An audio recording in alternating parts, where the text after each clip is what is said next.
네, 눈을 부릅뜨고 실패를 봐라. 눈을 부릅뜨고 실패를 봐라. 라는 식으로 하나님의 말씀 증거하겠습니다. 사람마다 숨겨진 마음을 알아주었으면 하는 욕구가 있습니다. 종종 본심과 다른 말을 하죠. 그러면서 말하지 않아도 자기 진심을 알아주길 원합니다. 뭐 옛날 광고 기억나시죠? 말하지 않아도 알아요. 뭐 그냥 바라보면. 말해야죠. 어떻게 말 안 하고 알겠습니까? 욕심이죠. 뭐 다 알아죠. 어떻게 우리가 뭐 독심술이 있어요? 우리가 말해야 되는데 그 연인 사이들끼리도 뭐 본심과 달리 불쑥 내뱉는 말들이 있어요. 당장 헤어져. 우리 헤어져. 그 얘기는 뭐예요? 헤어지자는 얘기가 아니다. 구구절절 이유 설명하는 게 속상한 거예요. 사정이 상하는 거예요. 그리고 지난번 일로 아직도 화가 안 풀렸는데 들키기 싫은 거예요. 그러니까 이제 겉으로는 극단적으로 헤어져 이러는 거예요. 그 말 속에는 숨은 의도가 있죠. 내가 이렇게 말해도 너는 내 마음 알아줄 거지? 어서 마음을 읽어줘. 뭘 읽어요? 읽어줘야 되는데 한마디로 나를 알아달라는 거예요. 헤어져라는 말은, 극단적인 표현에는. 이럴 때 듣기 능력이 약한 사람들, 듣기평가 맨날 빵 좀 맞은 사람들은 이럴 겁니다. 뭐? 진심이야? 헤어지자 말고 어떻게 이렇게 쉽게 할 수 있니?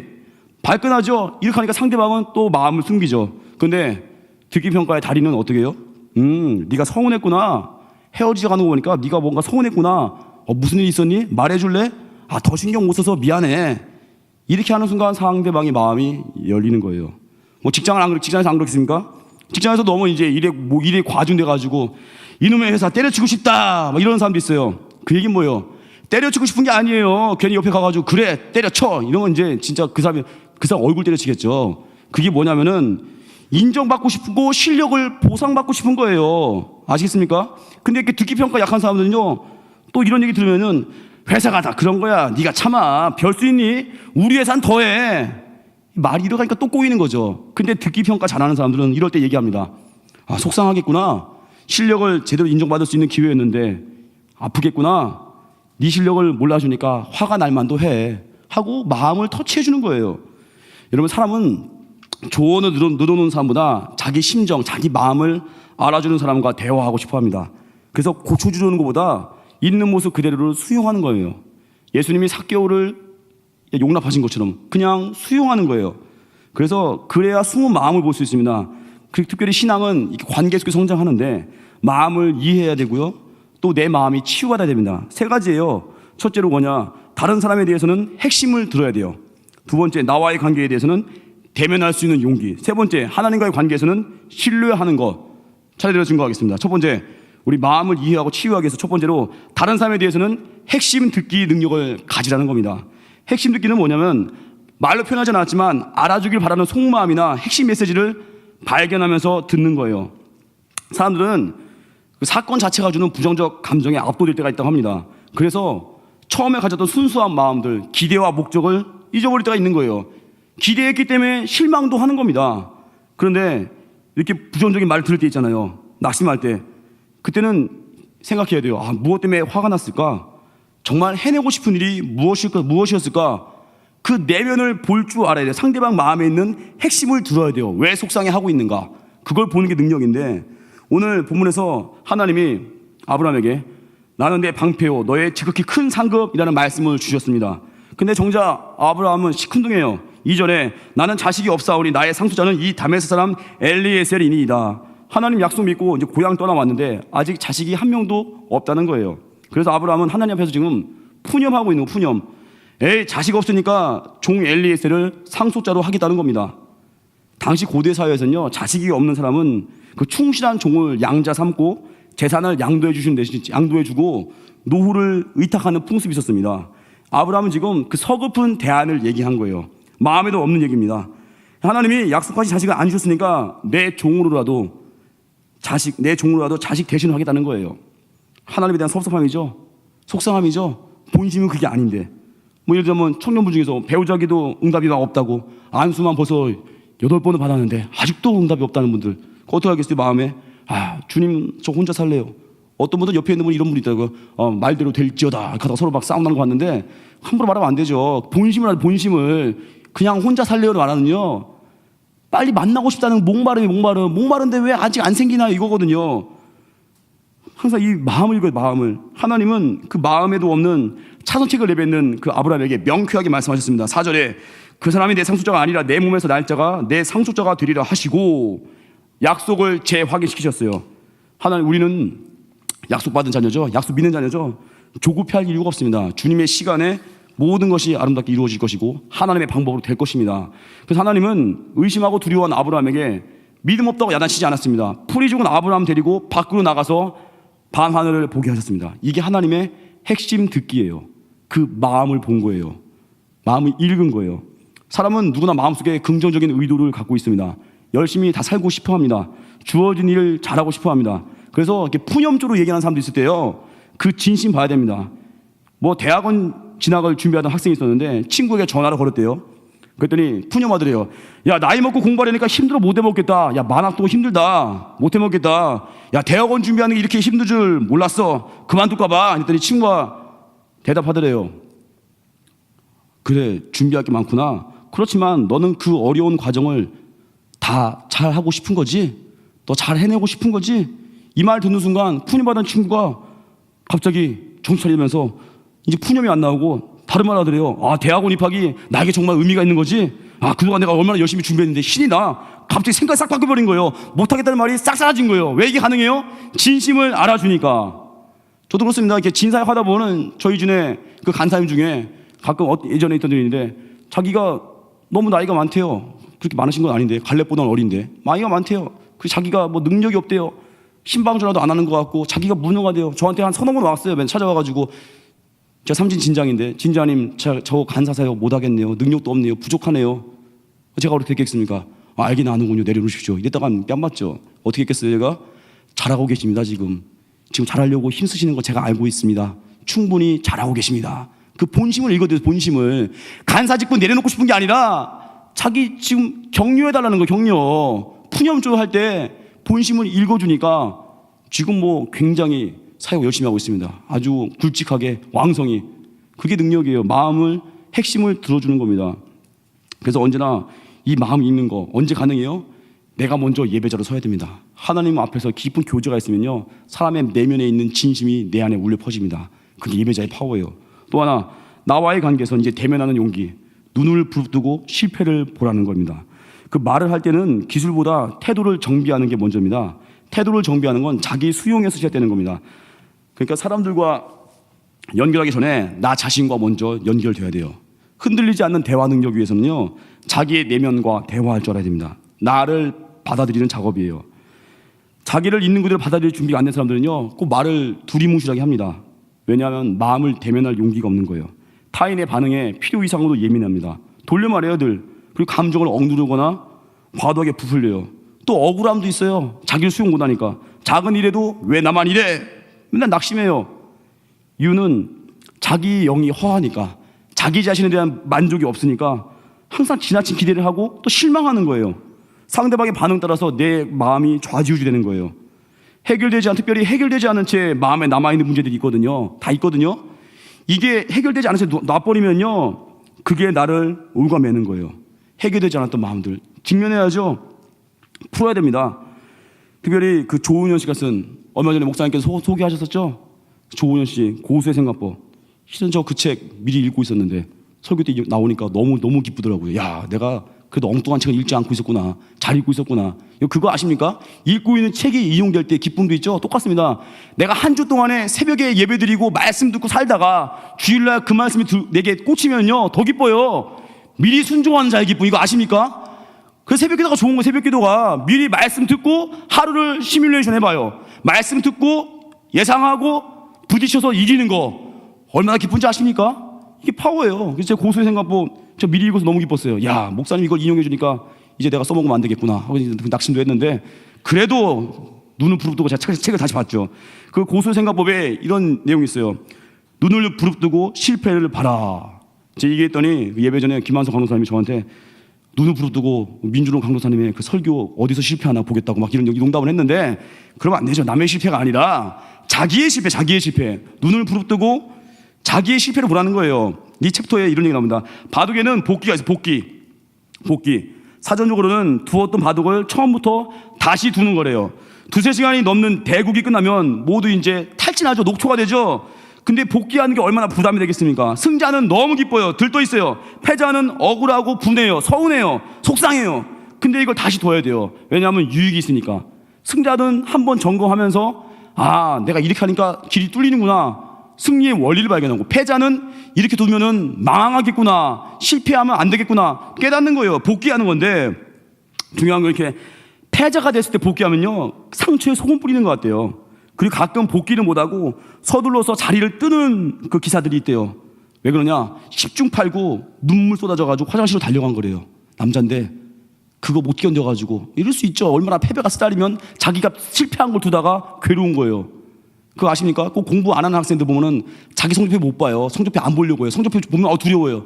공부 잘하는 애들은요, 성적표, 자기 시험지가 보고 싶어요. 공부 잘하는 애들은. 야, 오늘 이번에 100점인가? 95점인가? 공부 안 하는 애들은요, 자기 시험지 볼 수가 없어요. 두려워가지고. 야, 오늘 또 했더니 25점이네. 망하기도 하고. 그런 거예요, 원래. 근데 어때요? 그걸 직면해야 유익이 있는 겁니다. 제 옛날에도 어떤 그 커플인데, 결혼식을 어렵게 했어요.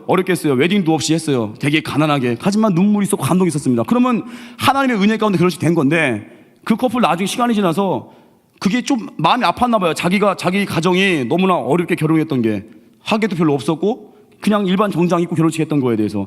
그런데 몇 년 후에 다른 사람 결혼식 갔다가, 친한 사람인데 축하해주러 갔다가 갑자기 시험 들어서 뛰쳐나가 버렸어요. 밥도 안 먹고. 나중에 알고 보니까 알아 누운 거예요. 비교시 생겨가지고. 자기는 힘들게 결혼식했는데 여기는 왜 이렇게 호화찬란하게 할까?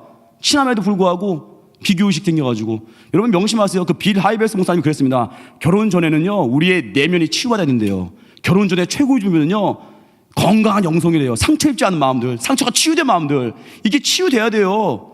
하나님 앞에서 예배 때. 그래서 이 복귀가 쉽지 않은 건데, 이 복귀하면요 유익이 있대요.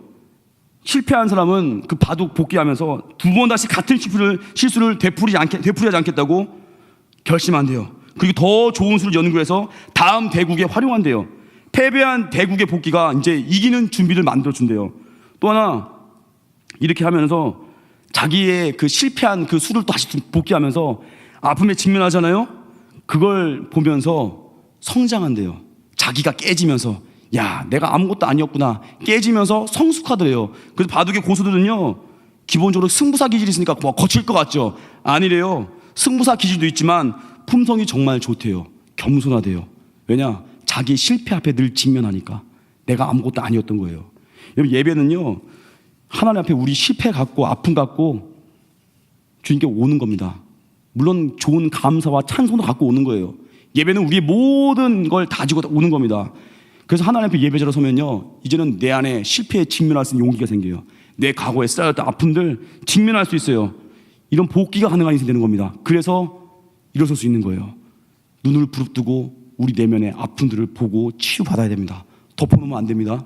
덮어놓은 과제가 나중에 빵 터지는 거예요. 그 잘 나가는 친구나 선배들 보면서 어릴 적에 비교당한 형 생각이 나서 불편해하는 사람도 있어요. 또 엄마랑 대화할 때 자기를 외롭게 방치해두었던 옛날 기억 떠올라가지고 막 분노하는 사람도 있어요. 또 배신하고 떠난 누군가 때문에 새로운 사람에게 마음 열지 못하는 사람도 있어요. 이게 왜 그래요?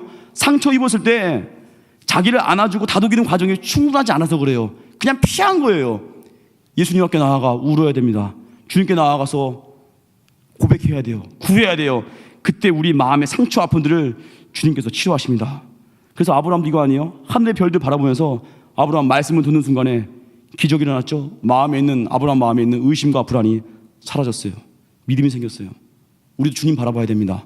그래야 내 안에 있는 연약함 이젠 피하지 않고 눈을 부릅뜨고 그걸 마주할 수 있는 용기가 생길 때 세상 앞에서도 담대할 수 있습니다. 그래서 언제나 우리 하나님 앞에 나아가서 다 고백하십시오.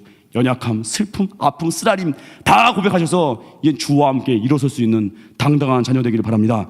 세 번째, 하나님과의 관계 철저하게 신뢰하는 겁니다. 하나님 아브라함의 인생을 책임질 것을 약속하셨습니다. 7절에 이 땅을 내게 주어 소유를 삼게 하려 너를 갈대아인의 우르에서 이끌어내는 여호와니라. 아브라함 부르시니가 하나님이시죠. 시작하신 분이 하나님이시라면 반드시 끝도 책임지십니다. 아브라함은 약속 붙들고 다시 기다렸죠. 기다리면서 여러분 뭘 배웁니까? 기다리면서 겸손을 배웁니다. 기다린다는 건요, 상황의 주인이 내가 아니라는 겁니다. 우리를 향한 하나님의 생각은 재앙이 아니라 평강이에요. 평강. 하나님 선하신 분입니다. 좋으신 분입니다. 합력하여서는 이루신 분입니다. 포기하지 말고 기다리라는 겁니다. 특별히 하나님께서 인도하실 때 주님이 이끄시는 그 흐름이 있어요. 그 흐름에 우리 모든 걸 맡기는 겁니다. 예상이 안 되죠. 예측할 수 없습니다. 어느 때는 평탄인 것 같고 어느 때 고난인 것 같고 그냥 맡기고 가다 보면 주님께서 가장 좋은 길로 이끄십니다. 여러분 야구 좋아하십니까? 야구에서 투수들이 원하는 건 뭐겠습니까? 강속구 아니에요, 강속구? 옛날에 뭐 박찬호 잘 나갈 때 시속 155, 160 막 시속 자랑하잖아요. 막 강속구 좋아하죠. 투수에게 있어서 빠르고 강한 공은요 절실합니다. 그런데 2012년 메이저리그에서 그 묘한 일이 벌어졌어요.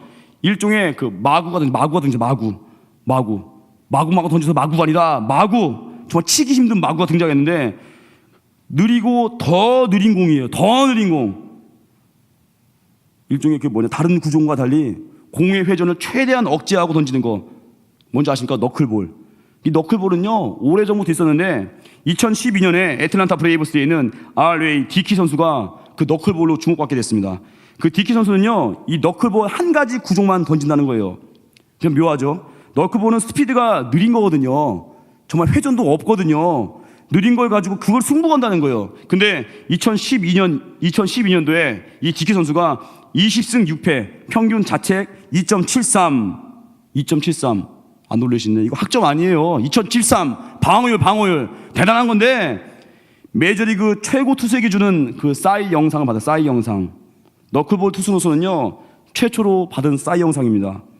근데 일반적으로 투수를 던지는 직구나 커브 슬라이더가요 그 특정 방향을 향해서 강한 회전을 일으키는데 회전이 많을수록 회전 방향 꺾이는 게 커지는 거예요. 근데 너클볼은 정반대예요. 왜냐? 회전을 주지 않으려고 노력한대요.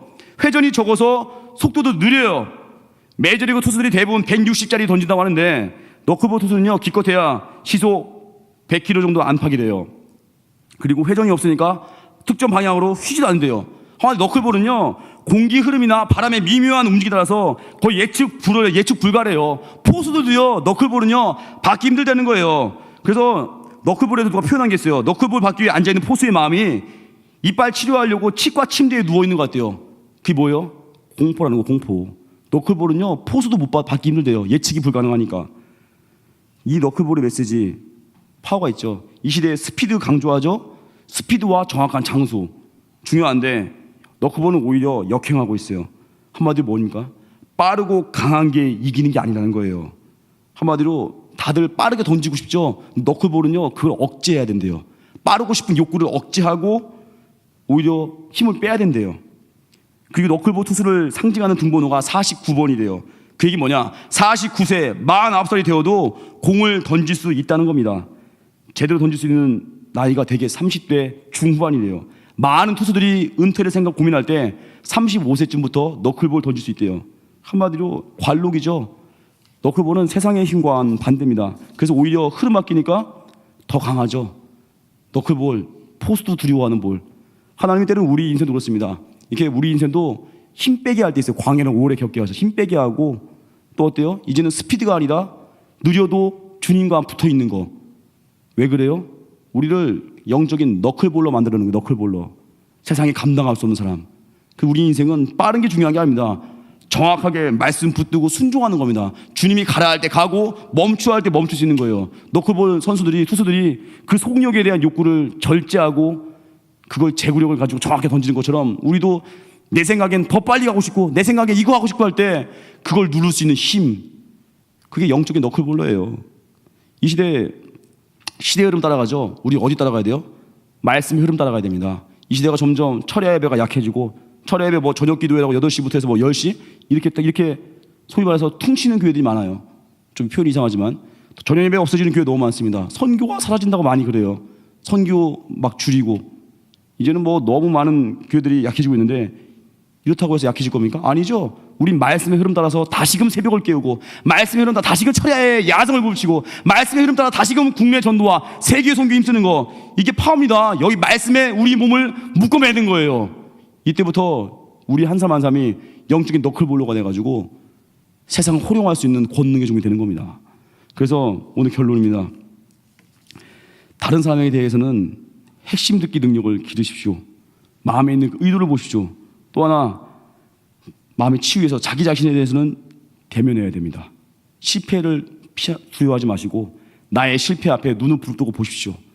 저도 설교자로서 말씀하더라고요. 담임 목사님께서 자기 설교를 다시 인터넷으로 들으면서 점검해야 된대요. 근데 쉽지 않아요. 오늘 철야 2부 설교 녹화된 거 다시 보는 건요 곤욕입니다. 왜냐? 그런 순간 발음 샌데가 다 보여요. 그리고 쓸데없는 개구 욕심 때문에 썰렁한 분위기 다 볼 수 있어요. 야, 이때 쓸데없는 유머를 날렸구나. 한심하구나. 그걸 다시 맞닥뜨려야 돼요. 자기 실패를. 근데 해야 성장이 있다는 거예요. 만나야 됩니다. 자기 실패를 가지고 주님께 가야 돼요. 세 번째, 하나님을 신뢰하는 겁니다. 빠르다고 좋은 게 아니에요. 바른 길 가야 되는 바른 길. 시대 흐름이 아니라 말씀에 몸을 맡기는 거예요. 주님만 철저하게 의지할 때부터 우리 인생이 치유가 일어납니다. 그래서 우리는 내게 주신 말씀 한 구절 한 구절 그냥 순종하는 거예요. 영성가로 유명한 헨리 나우엔 살아있을 때 마더 테레사 수녀를 인도에 가서 이제 만났는데 이런 질문을 했다고 합니다. 당신이 그렇게 성자같이 예수님과 같은 삶을 살 수 있는 비결은 무엇입니까? 그때 마더 테레사가 대답했어요. 무슨 비결이 있겠습니까? 그냥 주님 말씀 따르기 위해 노력했습니다. 그리고 주의 종들이 준 말씀을 따르기 위해 노력하다 보니 여기까지 왔습니다. 순종이죠. 그냥 그때 들었던 말씀 하나하나 순종하다가 마더 테레사 된 거예요. 대단한 순종이었습니까? 아니에요. 그날 들은 말씀, 오늘 여러분 철야 예배 때 1부, 2부 때 들은 말씀이 있죠? 그냥 순종하는 겁니다. 그냥 하루하루 들은 말씀 순종하다 보면은 어느 순간 하나님과 함께 정말 승리의 자리에 가 있는 거예요. 그게 힘입니다. 오늘 이 믿음 가운데 승리하고 언제나 하나님 안에서 다른 사람들의 마음을 이해하고 핵심을 듣고 너 내면은 자기 자신에게서는 자기 자신의 모습에서는 두려워하지 않고 내 안에 모든 아픔을 대면해서 치유함받고 하나님만 철저하게 신뢰하는 하나님의 손 되기를 주님의 이름으로 축원합니다. 다 같이 찬양하겠습니다. 주만 바라볼지라 하나님의 사랑을 주만 바라볼지라 찬양하겠습니다.